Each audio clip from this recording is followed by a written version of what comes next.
आज 6 मार्च 2022। आज के इस ध्यान के सेशन में आप सबका स्वागत है। आज हम चर्चा करने जा रहे हैं कर्म की, कर्म के सिद्धांत की, कर्म कैसे जमा होते हैं और उसे कैसे डिसॉल्व किया जा सकता है।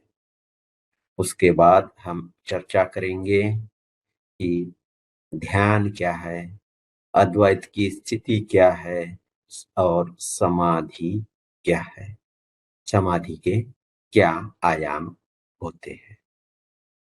तो पहले हम कर्म का सिद्धांत समझेंगे। उसके लिए हम शुरुआत करते हैं विज्ञान से ही। आप सबने स्कूल में Newton's third law of motion जरूर पढ़ा होगा। स्कूल के सिलेबस में वह जरूर रहता है। मैं जब पढ़ रहा था तो हमारे 10वीं कक्षा में वह सिखाया जाता था। अभी शायद हो सकता है कि दूसरी कक्षाओं में वह पढ़ाया जाता होगा। तो ये Newton's third law of motion क्या कहता है? It says that for every action there is equal and opposite reaction. यानी कहीं आप फोर्स लगा दो, यानी सिंपल भाषा में कहीं जोर लगा दो तो आपके ऊपर उल्टा जोर, उल्टा फोर्स आ जाता है। जैसे जैसे आप कोई दीवार है, दीवार के ऊपर आपने गेंद फेंक दी, रबड़ की गेंद फेंक दी जोर से, वहां दीवार पर टकराई, तो वह गेंद वापस आपके तरफ रीबाउंड होकर आ जाती है। तो आपने एक फोर्स लगाया दीवार के ऊपर उस गेंद के थ्रू, और दीवार भी उल्टा उतना ही फोर्स उस गेंद के ऊपर लगा देती है और गेंद वापस आ जाती है। तो गेंद, पार्टिकुलरली रबर का गेंद, उसमें लवचिकता होती है, इलास्टिसिटी होती है, इसलिए वह ज्यादा रिबाउंड होता है। आप कहोगे कि फिर पत्थर उतना नहीं लौट के आता है, मैं इसलिए यह बोल रहा हूँ क्योंकि उसकी उतनी इलास्टिसिटी नहीं रहती है, लेकिन दीवार उतना ही फोर्स उसके ऊपर भी लगाती है। कर्म के सिद्धांत में यह कहा बैठता है नियम, का नियम यह बैठता है कि जो भी आप कृत्य करोगे, आपने मन से, वाचा से या विचारों से जो भी आप कृत्य करोगे तो उसका रिएक्शन तो आना है। जो भी कृत्य करोगे वह फलीभूत होगा, उसका रिएक्शन आएगा।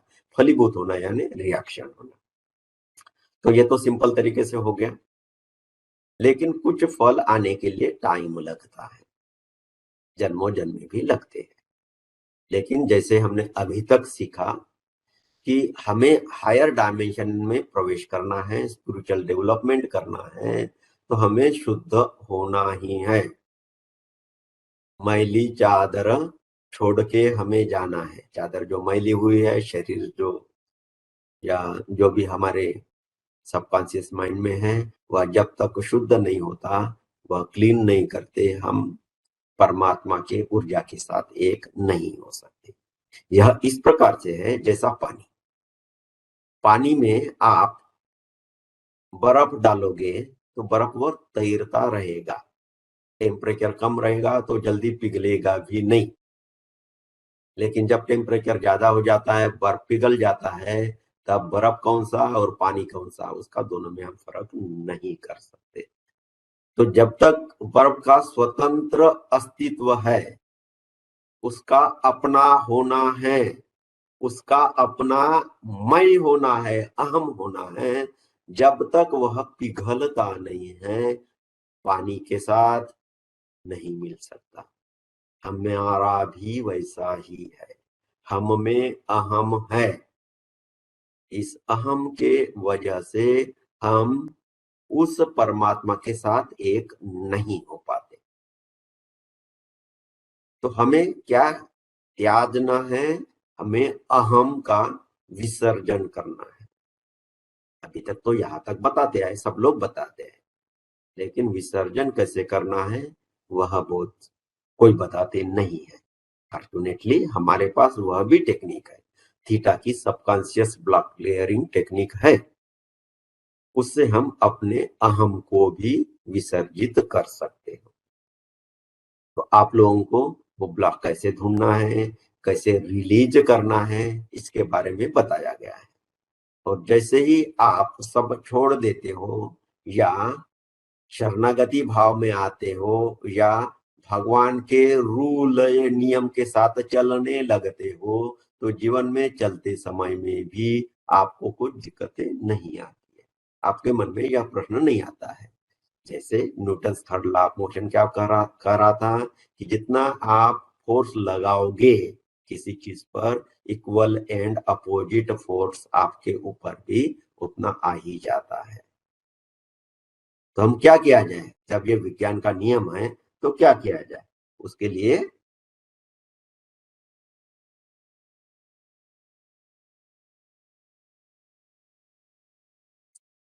क्या हमें करना है? हमें करना है अपोजिट फोर्स न लगे। अपोजिट फोर्स ही न लगे तो क्या होगा? बॉल यहां से आपने फेंक दिया दीवार को, पास होके अगर चला जाएगा दीवार तो अपोजिशन है ना, फोर्स वहां ट्रांसफर हो जाएगा और गेंद वापस आ जाती है। सब दीवार ही न रहे, अपोजिशन ही न रहे, रेजिस्टेंस सही न रहे, तो वह एक्शन पूरी हो जाएगी। आपने बाल फेंक दी, बाल आगे निकल गई, वो आकर आपको नहीं लगेगी, आपके जीवन में नहीं उसका आना होगा। तब दीवार ही नहीं रहती है, तब बॉल वापस नहीं आती है। उसी प्रकार हमारे जीवन में भी कुछ दीवारें है, कुछ दीवारें है, कुछ वॉल्स है, और वही यह वॉल्स है जिसको हम षड्रिपु कहते हैं, जिसको हम सबकॉन्शियस बिलीफ कहते हैं, सबकॉन्शियस ब्लॉक कहते हैं, हमारा अहम कहते हैं, हमारा अभिमान कहते हैं। वो हमें डिसॉल्व करना होगा। संसार में जीते समय इन चीजों की जरूरतें बहुत सारे लोग फील करते हैं, ये जरूरतें है। संसार में जीते समय हमें इसका पालन करना पड़ेगा। आप करना है तो करिए, लेकिन आपका संसार और आपका आध्यात्मिक जीवन दोनों एक ही रहे ना, तो बहुत बढ़िया हो जाता है। हाँ, नहीं भी आप पालन करते हो तो कम से कम मेडिटेशन में वो आप करते रहे। जब मेडिटेशन में आप करते रहेंगे तो उसी का पूरा इफेक्ट आपके जीवन पर भी धीरे धीरे आता रहेगा। जब उसका इफेक्ट आपके जीवन में धीरे धीरे आता रहेगा, तब धीरे धीरे आप में वह ट्रांसफॉर्मेशन होता ही रहेगा। चीजें समझने लगेगी, मेरे जीवन में ऐसी चीजें घट रही है, वह क्यों घट रही है, वह आपको समझ में आने लगेगा। और जैसे ही आपके समझ में आने लगेगा, तब आप उससे मुक्त हो पाओगे। जब तक बीमारी ही पता नहीं लगेगी, आप उससे मुक्त नहीं हो सकते।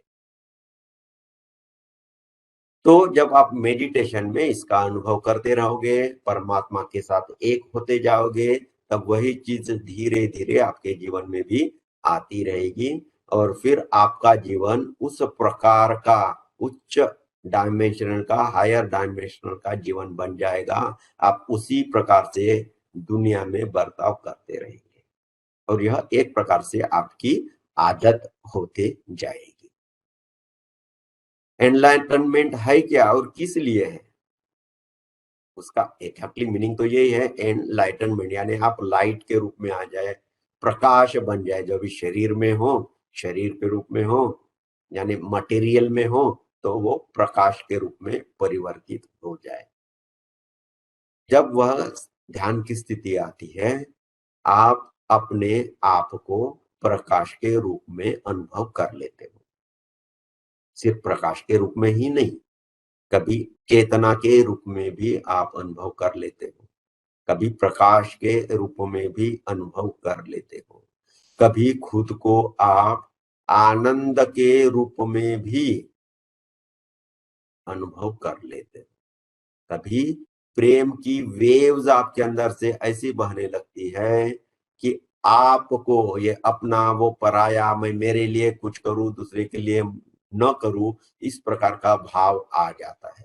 पूरे प्रेम से भर जाते हैं, कुछ इच्छा ही नहीं रहती। रिसेंटली हम अभी तिरुपति भी गए थे। वैसे हम ओशो से ज्यादा जुड़े थे, और जैसा आप लोगों को पता है, ओशो अपना किसी को भी ऐसा छोड़े नहीं उन्होंने, वो सबको क्रिटिसाइज भी करते गए हैं। इवन मदर टेरेसा को वो बहुत क्रिटिसाइज करते थे, मोरारजी देसाई को क्रिटिसाइज करते थे, और हिंदू धर्म में जो जिसको हम देवताएं कहते हैं उनको भी क्रिटिसाइज करते थे। वो उनका तरीका था आपको जड़ से हिलाने का, क्योंकि जब तक आपकी जड़ें हिलती नहीं ना, तब तक आप आगे प्रोग्रेस नहीं करते। मैं एक छोटे से उदाहरण से आपको बताता हूँ। आप लोगों ने खेती तो आपको चावल तो पता है, आपके घर में जो चावल आता है, हम्म, उसका पेड़ होता है। जनरली वो खरीफ में उसका पौधा होता है। तो वो पौधा जनरली जून जून के एंड में वो बोया जाता है। और वो बोने के दो तरीके हैं। एक तरीका ये है कि वो धान यानी उसके बीज जमीन में ऐसे फेंक दिए, यानी खेत में फेंक दिए। वो बीज आते हैं, उगते हैं, और उसका वो फसल आती है। और दूसरा तरीका ये है कि उसका एक अलग से उसको यानी बोया जाता है एक जगह में, और उसको 15 से 20 दिन के जब होते हैं, करीब 20-25 सेंटीमीटर की जब हाइट होती है उसकी, उस पौधों की, तब उसको वहां से उखाड़ कर दूसरे जगह में ट्रांसप्लांट किया जाता है। ट्रांसप्लांट करने के लिए वहां बहुत कीचड़ बनाया जाता है, और यहां से उखाड़ कर उसको दूसरी जगह में ट्रांसप्लांट किया जाता है। और आपको आश्चर्य होगा, जिन लोगों को खेती के बारे में पता नहीं है उनको, कि जिस पेड़ को यहां से उखाड़ कर दूसरे जगह में लगाया गया है, वहां की उपज, वहां का ये ग्रेन प्रोडक्शन डबल होता है पहले वाले पौधे के कंपैरिजन में। और ज्यादातर किसान यही इसी प्रकार का यूज करते हैं, वो धान की फसल उगाने के लिए और हार्वेस्टिंग के लिए। यानी ज्यादा उपज कब होती है, जब एक पौधा यहां से उठाकर दूसरी जगह में आप उसको रोपण कर देते हैं, तभी आपको ज्यादा यील्ड मिलता है। बजाय उसके कि जो पौधा जहां था वही के भी रहा, वही वो बड़ा होता है, वही उसको धान उगाते हैं, उसी को काटते हैं। तो दोनों में जब कंपेयर करेंगे, तो जो पौधा एक जगह से दूसरी जगह आप ट्रांसप्लांट किए, उसमें ज्यादा उपज होती है। यह क्यों होता है? वह इसलिए होता है कि जब उस पौधे को एक जगह से उठाकर दूसरे जगह लेकर जा रहा है, जब एक जगह से उनको उखाड़ दिया है, तो उसके तो प्राण ही कप जाते हैं। क्योंकि रूट से वह, यानी उसके रूट्स जमीन से अलग हो गए। अभी उसके जिंदा रहने की उम्मीद बहुत कम है। और जब उस समय दूसरे जगह में उसको ट्रांसप्लांट किया जाता है, तो नए जगह में वह अपने रूट्स और ज्यादा गहराई से जमीन के अंदर लेकर जाता है। वह क्यों? क्योंकि अनुभव है, कभी उखाड़ लेगा कोई भी, तो उस पेड़ को उखाड़ दिए है, उस पौधे को उखाड़ दिए हैं। तो वह पौधा, उसके सबकॉन्शियस में यह जाता होगा कि अरे भाई ऐसा डर है, तो मुझे जमीन के अंदर ज्यादा जाना पड़ेगा, ज्यादा स्ट्रेंथ मुझ में हो, नहीं तो कोई ऐसा ही उखाड़ देगा, है ना। तो जब वो जमीन के अंदर ज्यादा जाता है, तब वो जमीन के ऊपर भी ज्यादा पहुंच जाता है। जितनी गहरी खाई, उतना ही गहरा माउंटेन, है ना। उसी प्रकार उतना ही ऊंचा माउंटेन। मेरे कुछ शब्द आज छूट रहे हैं। जितनी गहरी खाई, उतना ही ऊंचा वह पर्वत रहेगा। उसी प्रकार जितनी गहरे रूट्स, उतने गहरा इतने ही हाइट में यह पेड़ बढ़ेगा, पौधा बढ़ेगा, और उसकी उपज ज्यादा होगी। तो वैसे ही जीवन में भी कभी कभी ऐसे क्षण आते हैं कि आप कंपित हो जाए। जी, आपका जीवन बहुत सरलता से चल रहा है, बहुत सरलता से चल रहा है। आपका जन्म हुआ, बहुत अच्छे घर में जन्म हुआ, पढ़ाई बहुत अच्छी तरह से हुई, शादी भी अच्छे घर में हुई, दूल्हा या दुल्हन दोनों जो आपके हैं वो अच्छे मिले, बच्चे हुए, और आखिर में राम नाम सत्य हो गया। क्या अचीव किया? इसमें कहते हैं कि इसमें कुछ अचीवमेंट नहीं है, क्योंकि एक जन्म आपने पा लिया, जस्ट एंजॉय कर लिया, लेकिन कुछ ऐसे इश्यूज है आपके जीवन में आने के, जो आने वाले थे, या जिसका आपने सबकॉन्शियस में प्रारब्ध में रख दिया है, उसको निकालने का जब आपको चांस मिलता है, और वो चांस मिलने के बाद आप उसको निकाल पाते हो, तो आपका जीवन अच्छा हो गया है, कल्याण हो गया है। लेकिन बहुत सारे लोगों को लगता है जीवन में दुख ना आए, जीवन में दुख आते ही इसी चीज के लिए है। तो जो हमने अभी बात की थी, जो ग्रुप में उन्होंने पोस्ट किया था, उन्होंने कहा है, लिखा है कि उनकी इच्छा एक प्रकार से सेवा करनी है, गुरु की भी सेवा करनी की, यानी उनको भी हीलिंग करने की उन्होंने बात की है। उनका इरादा तो बहुत अच्छा है, लेकिन थोड़ा सोचिए उसका मतलब क्या होता है। किसी की आप सेवा कब कर पाओगे? सेवा तभी कब कर पाओगे ना, जब वो दुख में हो, बीमारी में हो, तभी सेवा कर पाओगे, है कि नहीं? तो सबकॉन्शियस माइंड में उन्होंने इस प्रकार से डाल दिया है, इसलिए अभी उनकी मम्मी भी 3-4 महीनों से बेड रिटर्न है। तो कहीं तो भी उन्होंने ऐसा प्लानिंग किया होगा। सेवा करना अच्छा होता है, हमारे भारत के भी बहुत सारे धर्म, और पार्टिकुलरली क्रिश्चियनिटी भी इसी चीज पर जोर देती है कि सेवा करना बहुत अच्छा है, सेवा करना बहुत अच्छा है। निश्चित है, क्योंकि जिनकी आप सेवा करते हैं उनको बहुत फायदा होता है। उससे ज्यादा आप निष्काम भाव से सेवा करते हो, तो आपको भी फायदा होता है। वो फायदा का कैसा होता है? आपको पुण्य वगैरह ऐसा नहीं मिलता है कि चित्रगुप्त ने वहां लिख दिया आपका कि इसने आज 100 रुपए दान कर दिए तो चलो वह 100 करोड़ कर लो। ऐसा वो नहीं होता है। जब आप निस्वार्थ भाव से किसी को हेल्प करते हो, तो तभी कर पाते हो निस्वार्थ भाव से हेल्प, जब आपके हृदय के पट खुल जाते हो, खुल जाते हैं। आप सामने वाले के साथ ऐसी नजदीकी महसूस करते हैं, तभी आपके मन में वैसा भाव आएगा ना कि मैं उनकी सेवा करूं, उनको कुछ दे दूं। तो आप उनको अलग नहीं समझते हैं, आप उनको अपना ही पार्ट समझते हैं, भगवान की इस सृष्टि का एक पार्ट समझते हैं। तभी आप अच्छी तरह से किसी को हेल्प पहुंचा सकते हैं। और ये भाव क्या है? ये भाव है वननेस का, कि मैं और वह, उसमें ज्यादा दूरी नहीं है। मेरे पास जो है उसका कुछ मैं उससे शेयर करना चाहता हूं, उसका दुख भी मेरा दुख है। इस प्रकार का जब आप भाव आता है, तो वो क्या दर्शाता है कि आप वननेस में हो, आप सबको समान समझ रहे हैं।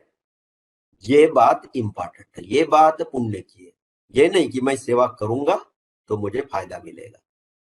कोई भी साधना हो, कोई भी साधना हो, उसका उद्देश्य यह होता है कि आप खुद बोध से, अवेयरनेस से भरे रहे, अवेयरनेस से हमेशा भरे रहे, चेतना से भरे रहे। ये ध्यान का प्रमुख उद्देश्य है। रादर वही ध्यान है। आप मंत्र जाप नहीं करते, हमारे ये मेडिटेशन भी नहीं करते, लेकिन हमेशा अवेयरनेस से भरे हुए हैं, तो आप ध्यान में हो। बाकी कोई ध्यान की जरूरत नहीं है। तो हमें अवेयरनेस डेवलप करना पड़ेगा, समझ भी पैदा करनी पड़ेगी, क्योंकि हम यहाँ सीखने आए हैं। गुरु लोग तो हमें रास्ता दिखाते हैं, इस प्रकार से चलो, लेकिन हम क्या वही अटक जाते हैं। गुरु ने बोल दिया है कि वो चांद है, चांद की तरफ जाना है, हम सिर्फ उंगली पकड़ के रखते हैं। हमें चांद की तरफ जाना है। और उन्होंने एक सीढ़ी हमें दे दी, सीढ़ी से हम ऊपर चढ़ गए, तो मेरे गुरु ने यह सीढ़ी दे दी करके वह सीढ़ी पकड़कर नहीं रखनी है, फिर आप आगे नहीं जा सकते। मैं इसलिए कह रहा हूं कि बहुत सारे लोग हैं, फिर हम ये भी ये मेडिटेशन करते हैं, और वहां भी जाकर फिर मंत्र जाप शुरू कर लेते हैं। उद्देश्य है मंत्र से भी परे होने का। जब आप मंत्र जाप कर रहे हो तो क्या है, आप हो और मंत्र है। द्वैत में ही हो, अद्वैत में तो गए नहीं। जब मंत्र भी है, आप करने वाले, मंत्र करने वाले आप हो और मंत्र जाप हो रहा है, ये दोनों चीज।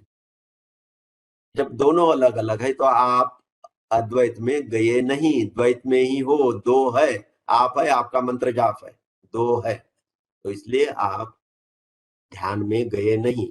ध्यान का यह उद्देश्य है नहीं। ध्यान का उद्देश्य है अद्वैत में जाना, आपका अस्तित्व ही मिट जाए। रामकृष्ण परमहंस बहुत स्पिरिचुअली डेवलप व्यक्ति थे और उनका नाम और रोशन किया उनके शिष्य विवेकानंद जी ने। वो एक कहानी हमेशा बताते थे कि नमक का पुतला है, वह समुन्द्र में जाए और समंदर का जो बेड है वहां तक उसको पहुंचना है। तो उसकी तो वो इच्छा है, लेकिन जब पुतला पानी में जाएगा, नमक के ही पानी में जाएगा, लेकिन धीरे धीरे धीरे धीरे धीरे धीरे पिघल जाएगा। तो उसको तो जाना है समुन्द्र के तल पे, लेकिन वो बीच में ही पिघल जाएगा। लेकिन पिघल कर क्या बनेगा, वह खुद समंदर बन जाएगा। ऐसा ही हमें समंदर बनना है, वननेस में जाना है। वह भाव हम में आ जाए कि ये दूसरा है, वो दूसरा है, यह चीज ही न आए। और उसके लिए हम स्टेप बाय स्टेप प्रोसेस शुरू की थी। क्या प्रोसेस शुरू की थी हमने? शुरू में हमने अपने शरीर को हीलिंग करने की मेथड्स हमने सीखी थी रेजोनेंस के थ्रू। बाद में हमने थीटा लेवल में जाकर हमारे सबकॉन्शियस ब्लॉक, हमारे मन के विकार और हमारे शरीर की व्याधियां, उसको भी मिटाने का वो भी हमने विधियां सीखी थी धीरे। उसके बाद हम अभी पिलर्स ऑफ लाइट मेडिटेशन के इस पड़ाव पर आ गए हैं कि हम बहुत इजीली हम क्वांटम फील्ड में चले जाते हैं। हम तिरुपति वहां गए थे, वो जो बात मैं कर रहा था, तो ओशो जो है वो सबको इस प्रकार से जड़ से हिलाते थे। यानी कोई एक फॉलोअर है, उनको बोलेंगे वो गलत है या उनको इस प्रकार से शब्द कहेंगे कि वो आग बबूला हो जाएगा। उनकी किताब भी है, पता है आप लोगों को। तो इतना खतरनाक नाम है, आप लोग सुन नहीं पाएंगे। वन से हम ओशो के इसमें रहे तो हमें कुछ फर्क नहीं पड़ता है। सेक्स टू सुपर कॉन्शियसनेस उसका इंग्लिश में ट्रांसलेशन है।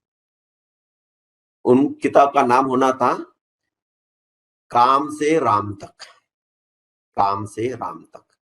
लेकिन वो बोले अरे यार थोड़ा इस प्रकार का नाम रहे ना तो थोड़ा ये नहीं लगता है, कुछ तो भी और ज्यादा होना चाहिए। इसलिए उन्होंने संभोग से समाधि तक यह किताब का नाम दिया। उनका कहना था कि लोग मुझे, एक तो मुझे फॉलो करे, नहीं तो मुझे गाली दे। जो गाली देगा कभी मेरी किताब पढ़ेगा, मेरे पास आ जाएगा। और जो है ही मेरे पास फॉलो करने वाला तो वो है ही। तो बीच में वाला ऐसा आदमी है ना, वो कोई काम का नहीं। तो उनकी वह स्ट्रैटेजी थी। तो हमें भी कोई भगवान के पास जाए, उनके पास हाथ जोड़कर बैठे तो कुछ होता है, इस प्रकार का हमें भाव नहीं आया था। लेकिन अभी हम जो गए थे तो पार्टिकुलरली एक डिस्टेंस पर जाने के बाद हमारे ग्रुप में जो मैं, लीना और एक दिलेश नाम का लड़का है जो ग्रुप एडमिन भी है, वो भी था, हम तीनों लोग थे। तो वहां जाने के बाद हमारे अंदर अपने आप आंसू बहने लगे। हमारा कुछ ज्यादा विश्वास नहीं था तिरुपति बालाजी के ऊपर। और लीना तो बिल्कुल जाना ही नहीं चाहती। मैंने बोला था जाना है उधर, बोलती नहीं। मैं कभी 20-25 साल पहले गया था एक बार, तो वो तो जाना ही नहीं चाहती है। लेकिन जब वहां गए तो इस प्रकार का अनुभव हुआ कि आंसू अपने आप बहने लगे और इतने ज्यादा ब्लेसिंग्स मिले। ये भी शब्दों में क्या बताएं, हर एक अपना अपना अनुभव उन्होंने करना है। गूंगे का गुड़ है, जब खाएगा लेकिन बता नहीं पाएगा, या बताएगा तो सामने वाला समझ नहीं पाएगा। तो स्पिरिचुअलिटी की बातें हैं, खुद ही समझने की है। तो मैं आज इसलिए कर रहा हूं कि जो अलग अलग यात्राएं हमने करनी है आगे, अलग अलग जगह में जाने, जैसे आप अभी कैलाश में जाकर आए हो लोग, तो ऐसे कुछ और यात्राएं करेंगे। तो आज हम यात्रा नहीं करते हैं, आज हम ध्यान में जाएंगे, ध्यान के प्रयोग से जाएंगे। ध्यान क्या होता है, थोड़ा वो भी हम समझें। शब्दों से वैसे समझाना बहुत मुश्किल है, लेकिन थोड़ा आपको आइडिया आ जाए। जैसा मैंने अभी कहा, थोड़ा अद्वैत में हमें जाना है। ध्यान में जब हम जाना है, उसका मतलब है हमारे मन में कोई विचार न रहे। विचार न रहे तब हम ध्यान में हैं। जब हम मंत्र जप करते हो तो हमारा ध्यान मंत्रों पर है, तो हम ध्यान में नहीं है। लेकिन मैं ये नहीं कह रहा हूं कि मंत्र जप बेकार। मंत्र करने की एक प्रॉपर विधि है, लेकिन वो विधि फॉलो नहीं की जाती। ज्यादातर ओम नमः शिवाय, ओम नमः शिवाय, ओम नमः शिवाय इस प्रकार से मंत्र जप किया जाता है। और जितने बार मैं ऐसा है मशीन जैसा ओम नमः शिवाय, ओम नमः शिवाय कहता जाओ, उतना अच्छा है, ऐसा समझा जाता है। वैसा नहीं है। मंत्र के हर एक शब्द में शक्ति होती है, हर एक अल्फाबेट में वो एनर्जी है। वह मंत्र की एनर्जी, वह ऊर्जा आपके बीइंग में जानी है। जब आप अपने वाचा से मंत्र का जाप करते हो, उसके वाइब्रेशंस आपके शरीर में जाने हैं, और वह वाइब्रेशंस आपके मन को शांत करेंगे और आप अमनी अवस्था में पहुंच जाएंगे। यानी आपका मन नहीं रहेगा, आपके विचार नहीं रहेंगे, तब आप ध्यान में गए हो। तो मंत्र का यूज है, लेकिन इस प्रकार से है। हमारे गुरु है, वह कहते हैं मंत्र जप को वैसे वो ज्यादा इंपॉर्टेंस नहीं देते, और देने से बोलते ज्यादा से ज्यादा 3 बार, सिर्फ 3 बार। 3 बार करने से एक तरीका है करने का, वो 3 बार करने से भी आपको वह अमनी स्थिति आनी चाहिए। और उसके बाद जब वह स्थिति आ जाए तो आप शांत चित्त से बैठ जाओ। शांत चित्त से आप बैठोगे, तब आपको और अनुभव होने शुरू हो जाते हैं। आप आनंद में चले जाते हो, बहुत खुशी हो जाती है, खुशी की लहरें आपके अंदर बहने लगती है। आनंद हो गया, आप चैतन्य से भर जाते हो। जैसे आपका पूरा शरीर और आपकी रूम दोनों चेतना है, चैतन्य है।